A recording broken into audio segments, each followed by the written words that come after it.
बच्चों अब हम पढ़ने जा रहे हैं हेनरीज लॉ के बारे में। हेनरीज लॉ क्या बताता है कि प्रेशर का क्या इफेक्ट होता है अगर हम किसी गैस को लिक्विड में डिसॉल्व करना जा रहे हैं, तो गैस की लिक्विड में सॉल्युबिलिटी पर प्रेशर का क्या इफेक्ट होता है। अभी थोड़ी देर पहले पिछले वीडियो में हमने पढ़ा है कि यदि प्रेशर को आप बढ़ाते हैं तो केवल प्रेशर बढ़ा के आप गैस को लिक्विफाई नहीं कर सकते, उसके लिए टेम्परेचर आपको कम करना पड़ेगा। तो मान लीजिए टेम्परेचर फेवरेबल है, टेम्परेचर फेवरेबल है मतलब टेम्परेचर अभी क्रिटिकल टेम्परेचर से कम टेम्परेचर है, मतलब आपको क्या चाहिए, केवल प्रेशर चाहिए कि आप प्रेशर लगाओगे तो गैस लिक्विफाई होगा। जितना गैस लिक्विफाई होगा उतना ज्यादा अमाउंट में गैस लिक्विड में डिसॉल्व होगा। हेनरीज लॉ में यही बात बताई गई कि यदि टेम्परेचर फेवरेबल है तो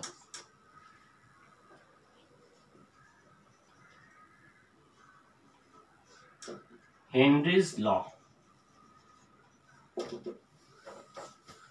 ये मान लीजिए गैस का डिसॉल्व होने वाला अमाउंट है और ये गैस का प्रेशर है, गैस का प्रेशर है जो गैस के साथ इक्विलिब्रियम में।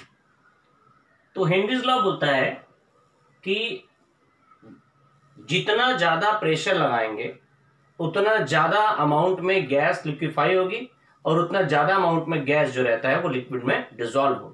मतलब according to Henry's law, mass of gas dissolved in a solvent at a given temperature is proportional to the pressure of the gas present in equilibrium. Mass of gas dissolved in per unit volume of solvent is directly proportional to the pressure of the gas present in equilibrium with the solution. Solution के साथ जो gas equilibrium में है, तो उसमें ये हो गया कि आप जितना ज्यादा प्रेशर लगाएंगे उतने ज्यादा अमाउंट में गैस जो है वो सॉल्वेंट में डिसॉल्व होगी। ठीक, तो प्रेशर ज्यादा रहेगा तो डिसॉल्व होने वाला गैस का अमाउंट भी ज्यादा रहेगा। अब यहाँ डायरेक्टली प्रोपोर्शनल साइन हटा देते हैं, कांस्टेंट लगा देते हैं के। तो ये हेनरीज लॉ का एक फॉर्म है। हेनरीज लॉ का एक दूसरा फॉर्म भी है, उसमें ये बताया गया है कि कोई भी जो गैस का पार्शियल प्रेशर ज्यादा है, पार्शियल प्रेशर क्या होता है कि जैसे मान लीजिए एक कंटेनर है, इस कंटेनर में हम किसी गैस को लिक्विड में डिसॉल्व किए हैं, तो एक पर्टिकुलर टेम्परेचर पर पूरी गैस लिक्विड में डिसॉल्व नहीं होती है। कुछ गैस गैसेस स्टेट में रहती है और कुछ गैसेस स्टेट्स को वेपर फेज भी बोल सकते हैं, और कुछ गैस इसमें डिसॉल्व रहती है। तो एक पर्टिकुलर टेम्परेचर पर डिसॉल्व जो गैस है और वेपर फेज में जो गैस है उनका रेशियो फिक्स होता है। ये 1:4, तो 1:4 का रेशियो है ना। तो यदि मैं इसको 20 लूंगा तो ये 80 रहेगा।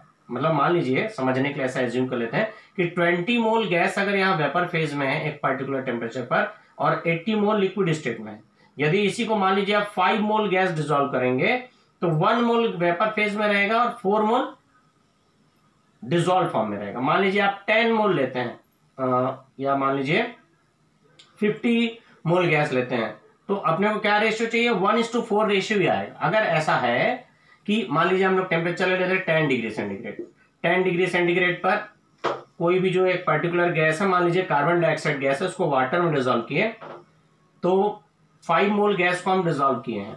तो 5 मोल गैस को डिसॉल्व किए हैं तो पूरी 5 मोल गैस डिसॉल्व हुई, 1 मोल गैस वेपर फेज में, 4 मोल गैस लिक्विड में कन्वर्ट होकर डिसॉल्व हो गई।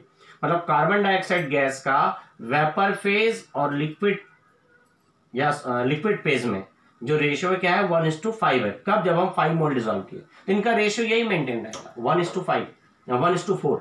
अब मान लीजिए हम अगर 50 मोल लेते हैं तो 10 मोल रहेगा और ये 40 मोल रहेगा। अगर मान लीजिए इसको आप 100 मोल लेते हैं तो ये 20 रहेगा और ये 80 रहेगा। कुल मिला के आप एक चीज गौर कीजिए, वेपर फेज में मोल कब बढ़ रहा है, जब सोल्यूशन में गैस का मोल बढ़ रहा है। मतलब सोल्यूशन में गैस का अमाउंट बढ़ता जाएगा तो ये प्रेशर जो गैस का पार्शियल प्रेशर भी बढ़ता जा रहा है, क्योंकि ये बढ़ेगा तो ये बढ़ेगा। इसी चीज को हेनरीज लॉ में कैसा बोल दिया, partial pressure of gas in vapour phase is directly proportional to mole fraction of gas in solution. Solution में जो गैस का मोल फ्रैक्शन। दूसरा अल्टरनेटिव फॉर्म जो हेनरीज लॉ का है वो क्या है, partial pressure of gas in vapor phase, partial pressure of gas in vapor phase is directly proportional to mole fraction of gas in solution. Gas का mole fraction है, mole fraction of gas in solution, बस mole fraction of gas. partial vapor pressure of gas in vapor phase is directly proportional to mole fraction of gas in solution। मतलब अगर यहाँ solution में gas का amount बढ़ेगा तो gas का partial pressure जो यहाँ वेपर फेज में गैस है उसका भी अमाउंट बढ़ेगा। अब यहाँ पर डायरेक्टली प्रोपोर्शनल साइन का हटाएंगे तो जो कांस्टेंट लगता है उसको हम लोग हेनरीज लॉ कांस्टेंट बोलते हैं। और ये गैस, मान लीजिए गैस को हम लोग बी बोल दे रहे हैं एक पर्टिकुलर गैस के लिए, तो ये हो जाएगा। अब यहाँ पर एक चीज गौर कीजिए, हमको तो गैस को डिसॉल्व करना है, यहाँ पर तो रखना नहीं है। तो अब चीज ये है कि अगर ये बढ़ेगा, अगर ये बढ़ा तो ये भी बढ़ेगा, दोनों तो डायरेक्टली प्रोपोर्शनल है। तो अगर हम एक पर्टिकुलर प्रेशर की बात करें और ये ऐसा कर लें तो अलग अलग गैसेस के लिए हेनरीज लॉ कांस्टेंट की वैल्यू अलग रहेगी। ये कांस्टेंट है, हेनरीज लॉ कांस्टेंट, अलग अलग गैस के लिए इसकी वैल्यू अलग अलग रहती है एक पर्टिकुलर टेम्परेचर पे। तो अब यहां पर आप ये जो चीज देख रहे हैं उसमें क्या समझ में आ रहा है कि भाई ये एक पर्टिकुलर, ये जो है कोई भी एक गैस है, मतलब एक पर्टिकुलर प्रेशर है, इस प्रेशर में जिस गैस का हेनरीज लॉ कांस्टेंट ज्यादा रहेगा उसका मोल फ्रैक्शन कम आएगा। सिंपल वैल्यू लेते हैं, मान लीजिए प्रेशर 10 atm है समझने के लिए, और किसी गैस का हेनरीज लॉ कांस्टेंट 2 है, तो गैस का मोल फ्रैक्शन कितना आ रहा है 5 तो आता नहीं है, तो ये तो मालूम है मोल फ्रैक्शन मैक्सिमम 1 होता है, तो हम लोग इसको ऐसा ले लेते हैं 20, तो मोल फ्रैक्शन कितना आया 0.5 आया। अब मान लीजिए प्रेशर वही है, ये दूसरी गैस के लिए बात कर रहे हैं, ये हो गया गैस ए के लिए, फिर हम बात करें गैस बी के लिए कि प्रेशर वही है पर गैस का हेनरीज लॉ कांस्टेंट 40 है, ये कितना आ रहा है 0.25 आ जाएगा। अब आप एक चीज गौर कीजिए कि जिसका हेनरीज लॉ कांस्टेंट कम है उस गैस का मोल फ्रैक्शन सॉल्यूशन, ये जो आप निकाल रहे हो ये सॉल्यूशन में गैस का मोल फ्रैक्शन है जो यहां पर है। तो इसका मतलब ये हुआ कि जिस गैस का हेनरीज लॉ कांस्टेंट कम है उस गैस का सॉल्यूशन में मोल फ्रैक्शन ज्यादा है, मतलब वो गैस सॉल्वेंट में ज्यादा डिसॉल्व हो रही है। मतलब कुल मिला के यहां पर जो कंक्लूजन निकल रहा है वो ये है, सॉल्युबिलिटी ऑफ गैस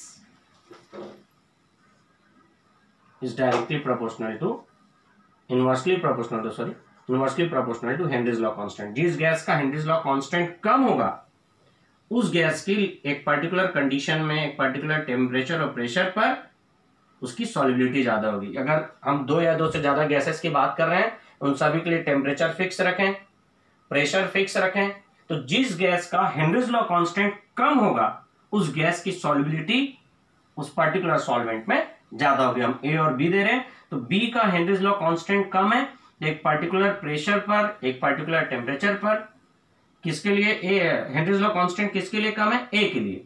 तो जिस गैस का हेनरीज लॉ कांस्टेंट कम है उस गैस का सॉल्युबिलिटी एक पर्टिकुलर टेम्परेचर और प्रेशर पर ज्यादा रहेगा। तो ए और बी में से ए का हेनरीज लॉ कांस्टेंट कम है इसलिए ए की सॉल्युबिलिटी ज्यादा रहेगी। ये बहुत इंपॉर्टेंट चीज है, इससे रिलेटेड क्वेश्चंस स्कूल एग्जाम में और कॉम्पिटिटिव एग्जाम में कई बार पूछे जा चुके हैं। ये एनसीईआरटी में इसके पीछे डेटा भी दिया हुआ है।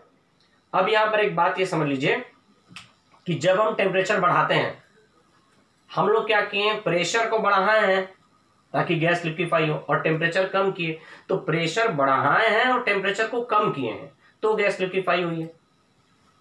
अगर हम प्रेशर को वही रखें टेम्परेचर बढ़ाएंगे तो क्या होगा, नॉर्मल चीज है, अगर हम टेम्परेचर बढ़ाएंगे तो जो गैस लिक्विड स्टेट में है वो गैस वापस गैस बन के उड़ने लगेगी। मतलब टेम्परेचर बढ़ाने से गैस की लिक्विड में सॉल्युबिलिटी कम हो जाएगी क्योंकि जो गैस उसमें डिसॉल्व है वापस गैस बन के उड़ने लगेगी।